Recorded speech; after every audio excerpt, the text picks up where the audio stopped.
सदा किया दुनिया में आके फिर क्या किया कभी लिया हो कभी न हाथ में जा किया नहीं मिला सदा किया दुनिया में आके फिर क्या किया कभी लिया हो कभी न हाथ में जा किया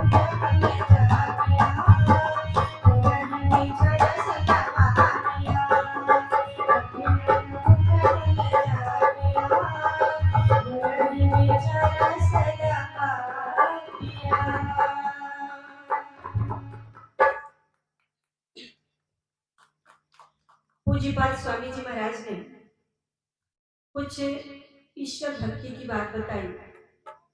ईश्वर के संबंध में उन्होंने चर्चा की हम सभी लोगों के बीच में। आइए इसी श्रृंखला को आगे बढ़ाते हुए मैं अपना वक्तव्य प्रारंभ करती हूँ।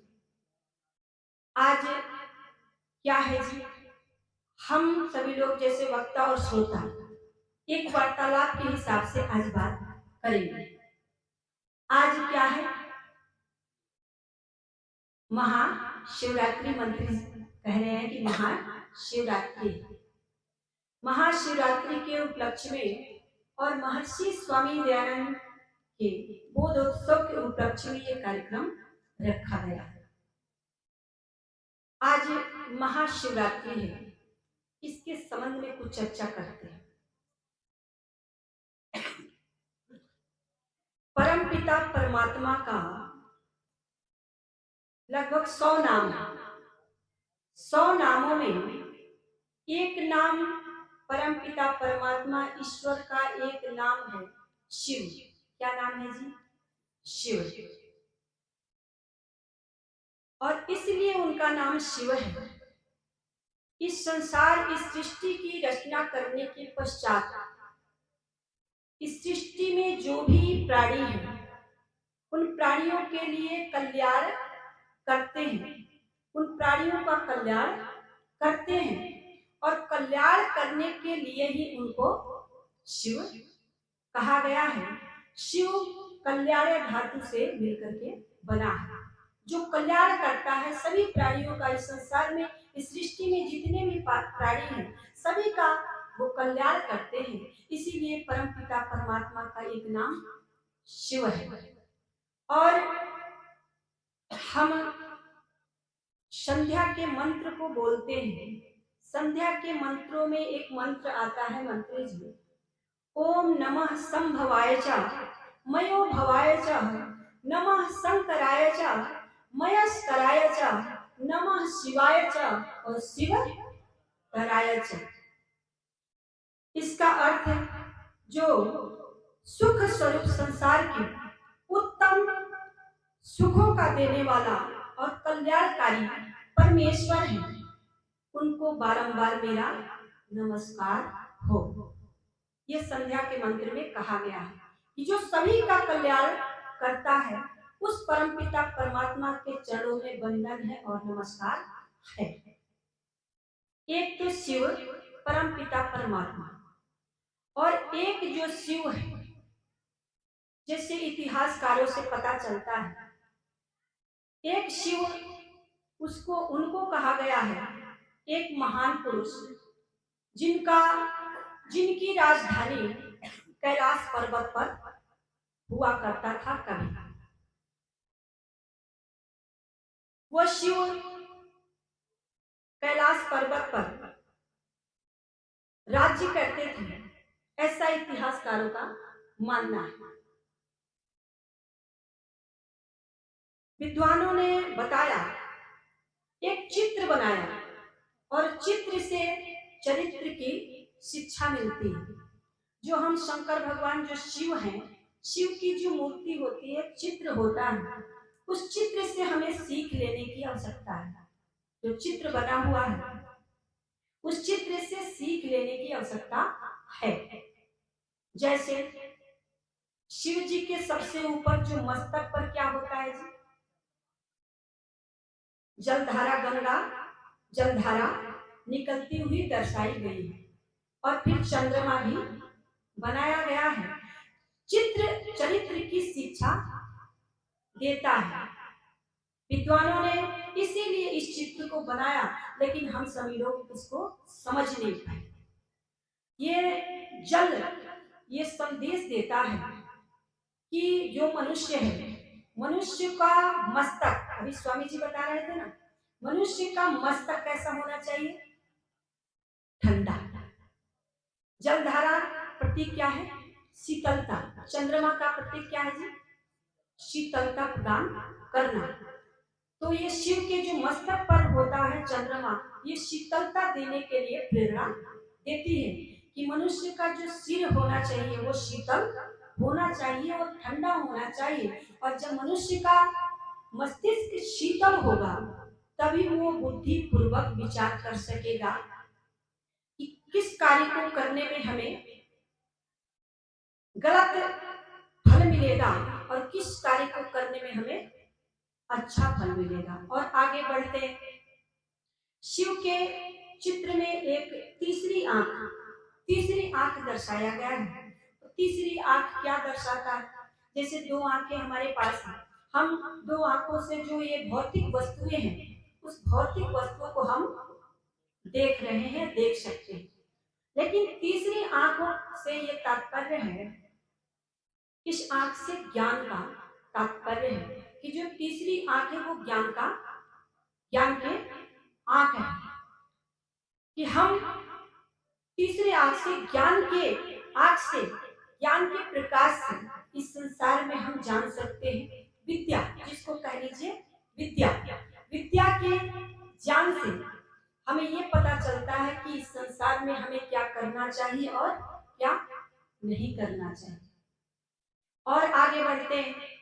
जो शिव जी के गले में विष का दर्शाया गया है जी, कि शंकर भगवान विष पिए थे समुद्र मंथन। ये तो पुराणों की कथा है, मनगढ़ंत कथा है, लेकिन ये क्या दर्शाती है? जो शिव जी के कंठ में जो विष है, ये दर्शा रहा है कि जो भी महान पुरुष महात्मा इस संसार में आए और कुछ अच्छा करने के लिए सोचते, उनके विरोध में, उनको कटाक्ष करने के लिए समाज में बहुत से लोग आगे आते हैं, करते हैं ना जी। जो लोग महान जैसे स्वामी दयानंद जी, उनको भी कटाक्ष करने के लिए लोग आगे आए। जो भी महान पुरुष हैं, उनको कटाक्ष करने के लिए, उनका विरोध करने के लिए लोग आगे आते हैं।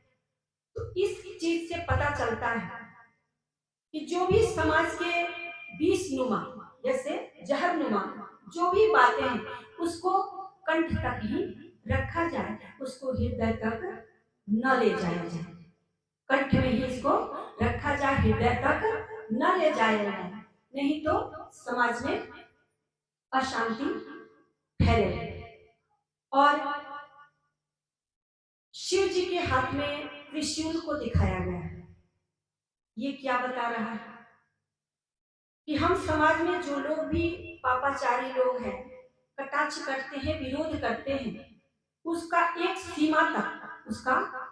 सीमा तक ही हम बर्दाश्त करें। और जब सीमा के बाहर वो पाप कर्म कर रहा है, हमारा विरोध कर रहा है, हमारा बिगाड़ कर रहा है, अगर सीमा के बाहर वो कर रहा है, तो त्रिशूल से उसका संहार भी करना चाहिए। ये शिव जी के चित्र से हमें सीखने को मिलता है। लेकिन आज हम उनके चित्रों को, दुर्भाग्य हमारे देश का, कि जो उनकी मूर्तियां थी, जो तपस्वी रूप में मूर्तियां होती थी, मंत्री जी, जो तपस्वी रूप में मूर्तियां होती थी, उस मूर्तियों को हटा करके अब जो चित्र मूर्तियां सामने आ रही हैं, लोग बिगाड़ करने के लिए, भारत को अंधकार में ढकेलने के लिए, कि आपके यहाँ जो महान पुरुष थे, योगी थे, वो योगी ना होकर के क्या थे? भोगी थे। हाथ में चिलम पकड़ा दिया।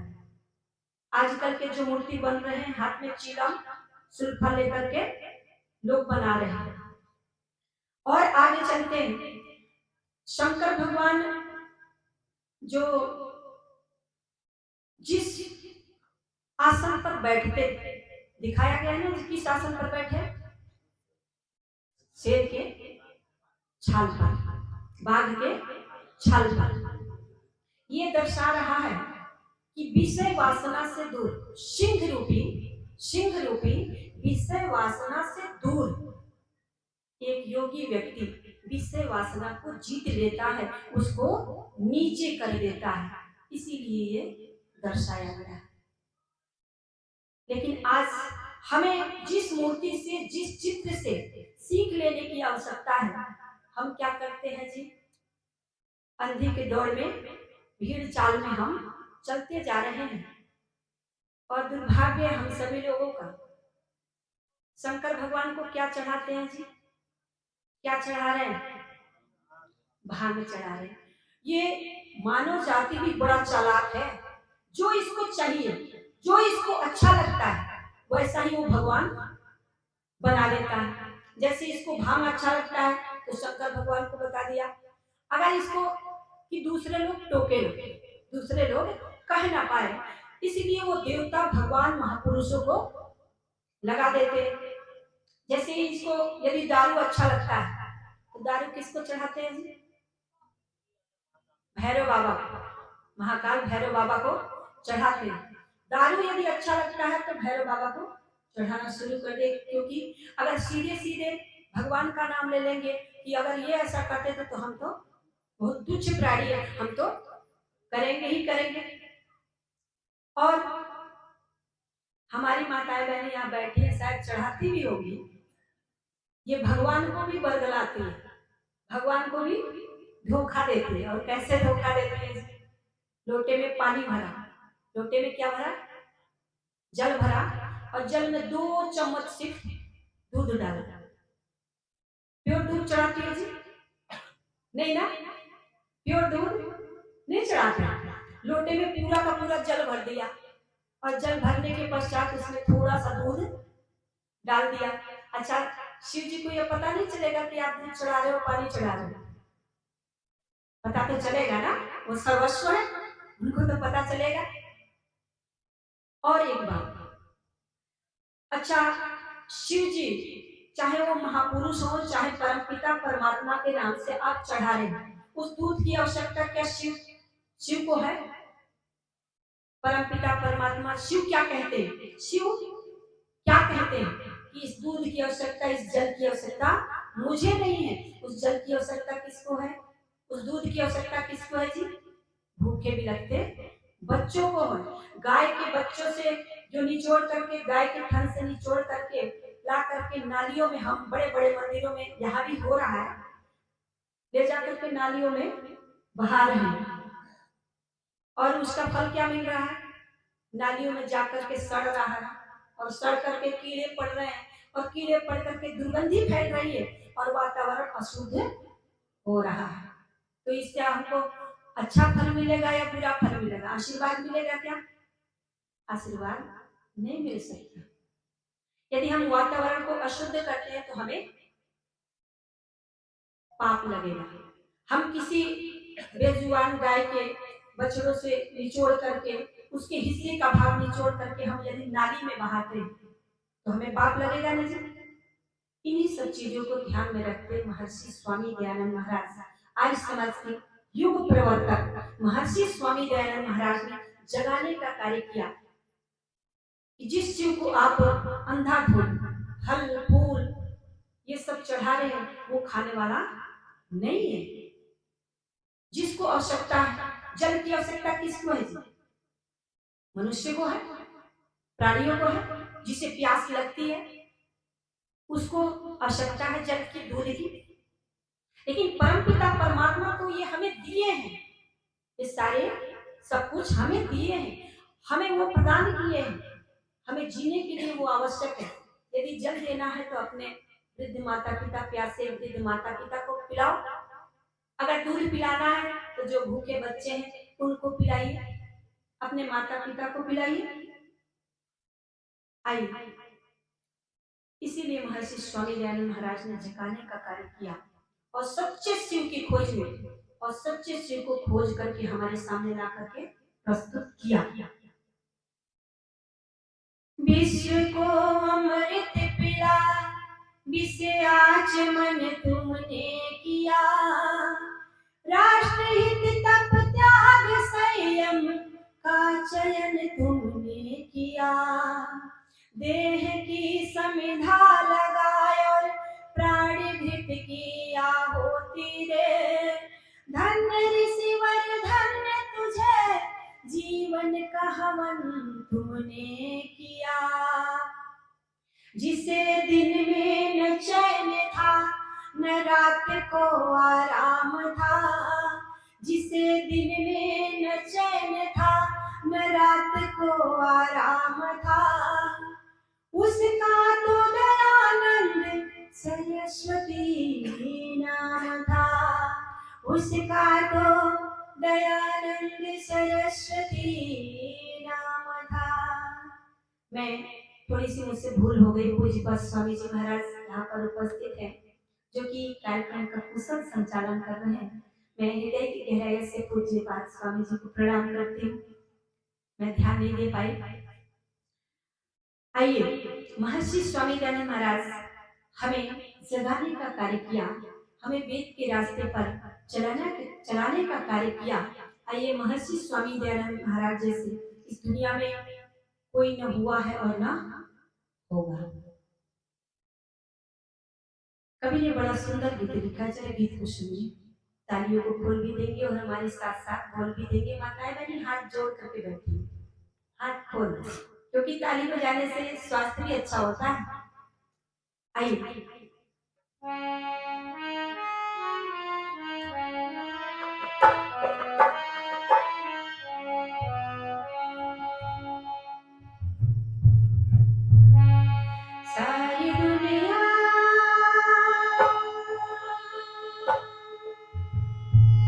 सारी दुनिया को देखा है हमने, कोई नजरों में जचता नहीं है।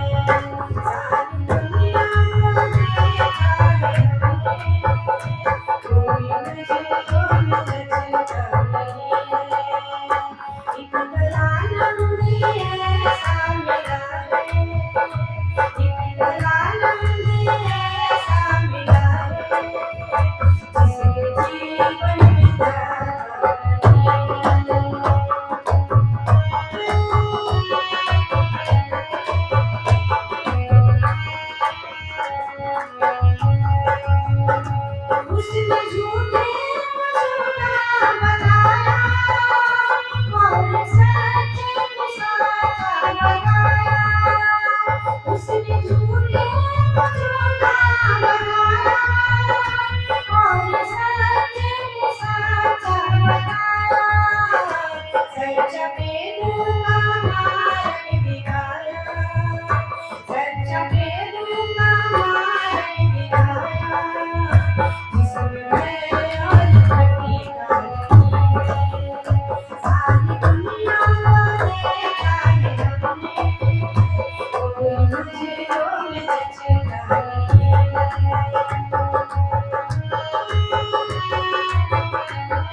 कोई महापुरुष किसी नदी के प्रवाह से कोई महापुरुष किसी नदी के प्रवाह से डूबते हुए का हाथ थाम के बचा गया।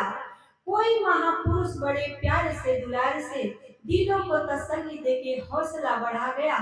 कोई महापुरुष जो निराश बैठे हुए थे उन्हें पार दूसरे किनारे पे लगा गया।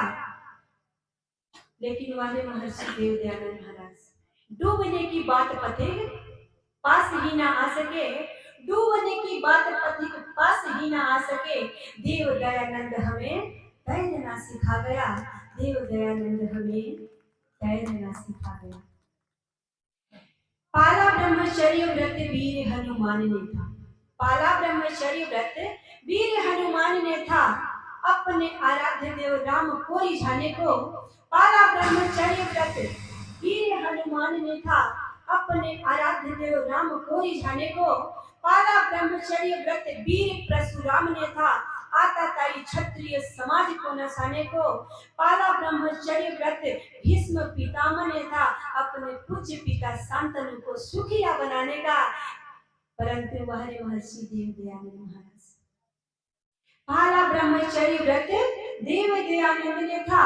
पाला ब्रह्मचर्य व्रत देव दयानंद ने था। कोटि कोटि मानवों का संकट मिटाने का, कोटि कोटि मानवों का संकट मिटाने का। हमारे देश में नारियों का अपमान हो रहा था।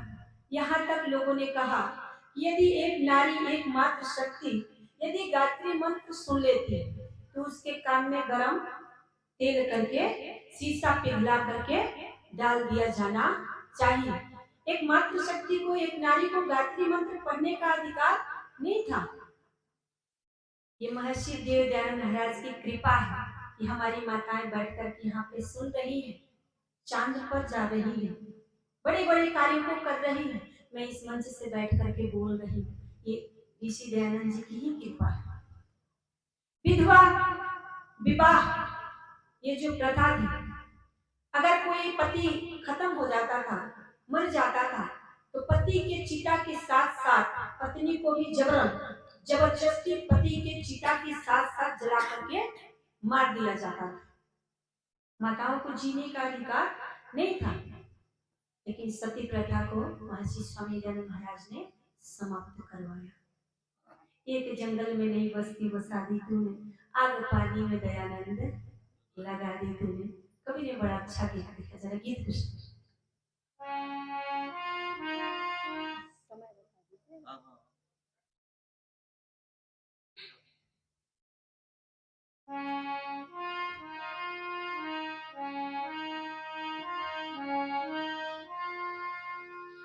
एक जंगल में नई बस्ती बसा दी तूने, आग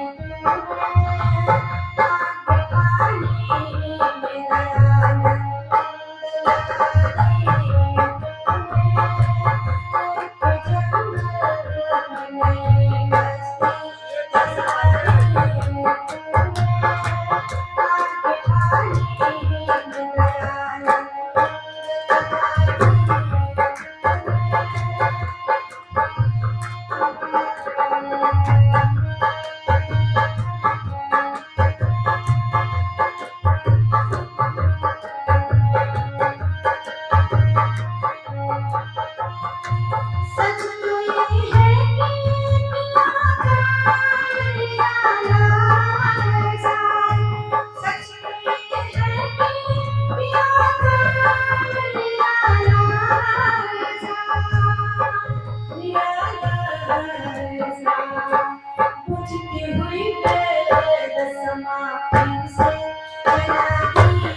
जिनके पाँव में पायल की बिंदिया मुख पर, जिनके पाँव में पायल की बिंदिया मुख पर, बिंदिया मुख पर, ऐसी अबलाओं के फिर नाम सजाती हूँ। ऐसी अबलाओं के फिर नाम सजाती हूँ। एक जंगल में नई बस्ती बसाती हूँ। आग पानी में दया रंग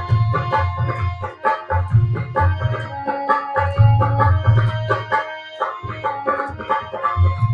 रात क्या दिन को तुम ऐसे नशे से नफरत, रात क्या दिन को तुम ऐसे नशे से नफरत, नशे से नफरत, जिसका उतरे न नशा ऐसी पिला दी तूने, जिसका उतरे न नशा ऐसी पिला दी तूने। एक जंगल में नई बस्ती बसा दी तूने। आग पानी में दया रंग लगाती तूने।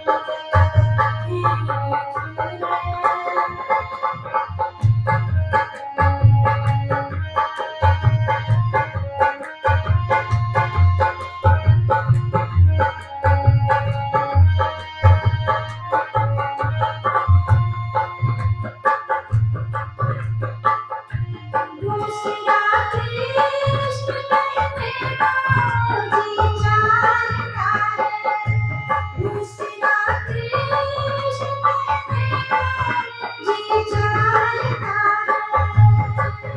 जी चाहता है।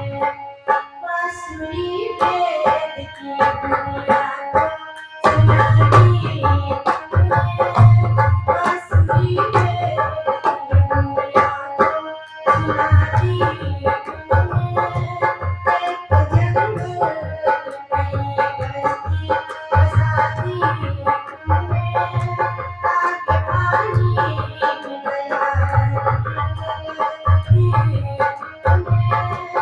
एक जंगल नई बस्ती बसा दी तूने। आग पानी में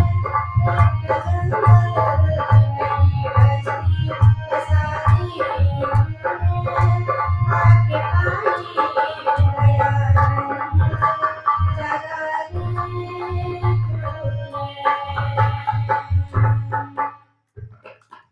एक जंगल में नई बस्ती बसा दी तूने, आग पानी में दया रंग लगा दी तूने। रात क्या दिन को खत्म ऐसे नशे से नफरत, जिसका उतरे न नशा ऐसी पिला दी तूने। महर्षि स्वामी दयानंद जी का ये आर्य समाज का ऐसा नशा है। जैसे मंत्री जी, ये स्वामी जी आर्य समाज के माध्यम से समाज सेवा का इनको नशा है। क्या है? नशा। स्वामी जी को भी नशा है, भगत सिंह सुभाष चंद्र को भी नशा था देश को आजाद कराने का। लेकिन आज के हमारे देश के नौजवानों को भी एक नशा होता है। ये नशा ऐसी है जो स्वामी जी को है, ये नशा जीवन पर्यंत नहीं उतरता। एक बार चढ़ गया तो जीवन पर्यंत नहीं उतरता। लेकिन आज के नौजवानों के पास कैसी नशा है जी? शाम को पियो, सुबह उतर जाती है। हमारे यहाँ मंदिरों में एक व्यवस्था होती थी। क्या होती थी? एक व्यवस्था। स्वामी जी मंदिरों में एक व्यवस्था होती थी। कुछ आज भ्रमित हो गए हैं, कार्य तो वही कर रहे हैं लेकिन भ्रम में पड़ कर। एक व्यवस्था थी पहले, जो मंदिर में एक पुजारी होते थे, आज भी होते हैं जी, मंदिर में पुजारी आज भी होते हैं। लेकिन पहले जो मंदिर में पुजारी होते थे वो वेद के ज्ञाता होते थे, शास्त्रों के ज्ञाता होते थे। और जो व्यक्ति मंदिर में जाता था, जो लोग, गांव के लोग, शहर के लोग, जो लोग मंदिर में जाते थे, अपने बच्चों को भेजते थे, तो पुजारी जी जो वेदों के विद्वान हुआ करते थे, शास्त्रों के विद्वान हुआ करते थे, समाज के लोगों को वेद का ज्ञान सिखाते थे, शास्त्रों का ज्ञान सिखाते थे। और उसके बदले में जो गांव के लोग होते थे, उसके बदले में पुजारी जी का जीवन चले, जो पंडित जी का जीवन चलता रहे, क्योंकि जीवन जीने के लिए कुछ धन की भी आवश्यकता बोलो होती है। तो पुजारी जी का जीवन चलता रहे, इसके लिए जो लोग शिक्षा के लिए जाते थे, शिक्षा प्राप्त करने के लिए जाते थे, उसके बदले में वो धन दिया करते थे, पुजारी जी को दान किया करते थे। लेकिन आज थोड़ा सा इसका उलट हो गया है। पहले वेदों के विद्वान हुआ करते थे, लेकिन आज मंदिरों में शास्त्रों को नहीं रखा जाता, शास्त्रों को, शस्त्रों को नहीं रखा जाता। मंदिरों में पहले शस्त्र भी होते थे जी, मस्जिदों में आज भी है, मस्जिदों में आज भी रखे जाते हैं, लेकिन मंदिरों में सिर्फ देवी के हाथ में, वो भी नकली, वो भी नकली हाथ में पकड़ा दिया जाता है। और दुर्भाग्य हम सभी लोगों का कि आज मंदिर में हम लोग दान तो करते हैं ना जी, दान देने के लिए जाते हैं, पंडित जी को चढ़ावा करते हैं, मूर्ति को भी चढ़ाते हैं, दान तो देते हैं, लेकिन पुजारी जी उसके बदले में क्या शिक्षा देते हैं, ज्ञान देते हैं, शास्त्रों का ज्ञान, वेदों का ज्ञान देते हैं? नहीं देते। उसके उलट में क्या होता है, जब हम अपने बच्चे को ऐसे मंदिरों में बैठने के लिए भेजते हैं, तो उस मंदिर में शस्त्रों के अलावा, शास्त्रों के अलावा कुछ ऐसी वस्तुओं को रखते हैं पुजारी जी। आज के जो ढोंगी पुजारी जी होते हैं, वो क्या रखते हैं जी? भांग रखते हैं, सुल्फा रखते हैं। और जो नौजवान, जो व्यक्ति यदि सुल्फा पीना नहीं जानता, भांग पीना नहीं जानता, बीड़ी पीना नहीं जानता, उसको मंदिर में आज भेज दे, वो पीना सीख जाएगा, क्योंकि पुजारी जी पीते, पुजारी जी वही तो सिखाएंगे जो स्वयं करते हैं। तो ये थोड़ा सा जो व्यवस्था है ये गलत है। मंदिरों से भी हमें सीख लेनी चाहिए, मूर्ति से भी हमें सीख लेनी चाहिए। जैसे अभी चर्चा कर रही थी मैं शंकर भगवान की, शंकर भगवान के परिवार से भी सीख लेनी चाहिए, शंकर भगवान के परिवार से सीख लेनी चाहिए। इसमें शंकर भगवान के परिवार में जो लोग भी रहते हैं, स्वामी जी पुराणों के कथा के माध्यम से जो लोग भी रहते हैं, उनकी सवारियां देखिए, विचार करके देखिए, ये सारी की सारी जो सवारी है ना, वो सब एक दूसरे के विरोध है, विपरीत है। जैसे शंकर भगवान की सवारी क्या है जी? बसहा बैल। शंकर भगवान की सवारी बसहा बैल है, और पार्वती मैया की सवारी शेर है। अच्छा, शेर और बैल एक दूसरे के विपरीत है ना, शेर बैल को खा जाएगा, ये दोनों एक दूसरे के विपरीत होते हुए भी साथ में मिलकर के रहते हैं। तो ये संदेश क्या दे रहा है कि हम सभी को भी मिलकर के अपने परिवार में, अपने समाज में, अपने देश में मिलकर के रहना चाहिए। और गणेश भगवान की सवारी क्या है जी? चूहा। और कार्तिकेय की सवारी मोर। मोर चूहे को खा जाएगा ना जी?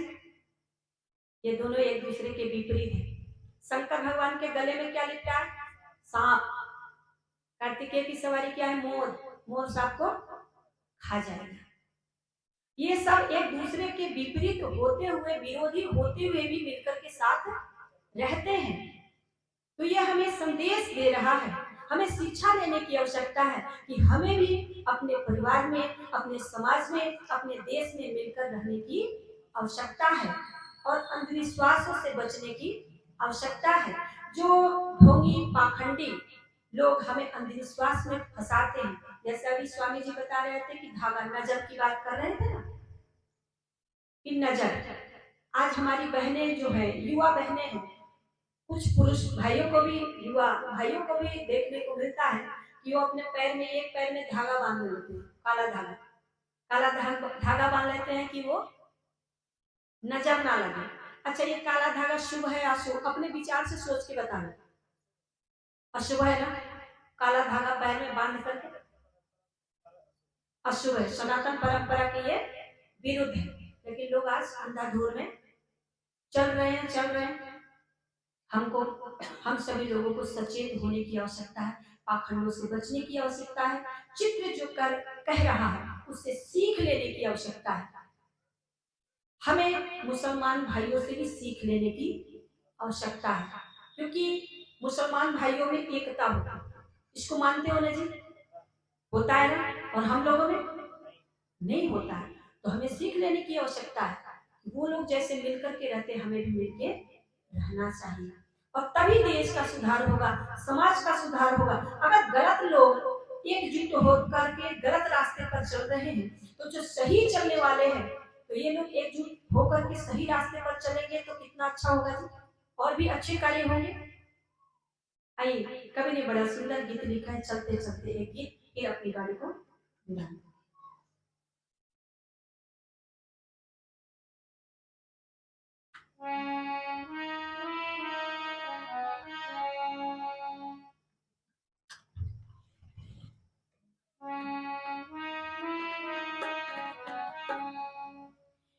पल पल बीत जाए तेरी ये उमरिया, पल पल बीत जाए तेरी ये उमरिया, तू जान कर छोड़ी सत्य की डगरिया,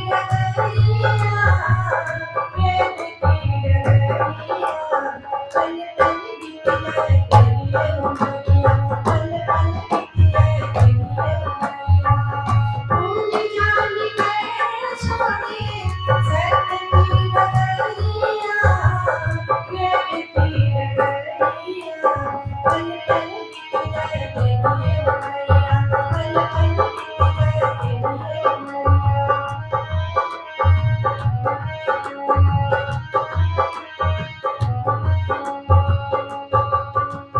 पाखंडों को छोड़ दो, कहना मेरा मान लो, मानवता की धर्म को जान लो पहचान। पाखंडों को छोड़ दो, कहना मेरा मान लो, मानवता की धर्म को जान लो पहचानो। बंद किए लड़ी झूठी बात न बना, आया है कुछ काम करके दिखा। बंद किए लड़ी झूठी बात न बना, आया है कुछ काम करके दिखा। जलता रहा ऐसे जैसे रावण की नगरिया, रावण की नगरिया।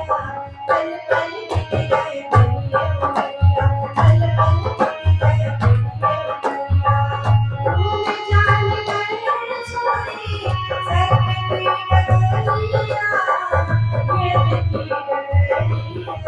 पल पल बीत जाए तेरी ये उमरिया, पल पल बीत जाए तेरी ये उमरिया।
आर्य समाज के सत्संग में आप सभी लोग आइए।